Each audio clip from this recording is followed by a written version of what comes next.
کا خوف ہے۔ تو ان کی قوم کے سردار جو کافر تھے کہنے لگے کہ ہم تم کو اپنے ہی جیسا ایک آدمی دیکھتے ہیں، اور یہ بھی دیکھتے ہیں کہ تمہارے پیراؤ وہی لوگ ہوئے ہیں جو ہم میں ادنا درجے کے ہیں، اور وہ بھی سطحی رائے سے، اور ہم تم میں اپنے اوپر کسی طرح کی فضیلت نہیں دیکھتے بلکہ تمہیں جھوٹا خیال کرتے ہیں۔ فرمایا کہ اے قوم دیکھو تو، اگر میں اپنے پروردگار کی طرف سے دلیل روشن رکھتا ہوں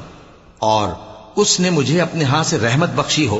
جس کی حقیقت تم سے پوشیدہ ہو گئی ہے، تو کیا ہم اس کے لیے تمہیں مجبور کر سکتے ہیں جبکہ تم اس سے ناخوش ہو؟ اور اے قوم، میں اس نصیحت کے بدلے تم سے مال و زر کا مطالبہ تو نہیں کرتا، میرا صلہ تو اللہ کے ذمے ہے، اور جو لوگ ایمان لائے ہیں میں ان کو نکالنے والا بھی نہیں ہوں، وہ تو اپنے پروردگار سے ملنے والے ہیں، لیکن میں دیکھتا ہوں کہ تم لوگ نادانی کر رہے ہو۔ اے میری قوم، اگر میں ان کو نکال دوں تو اللہ کی گرفت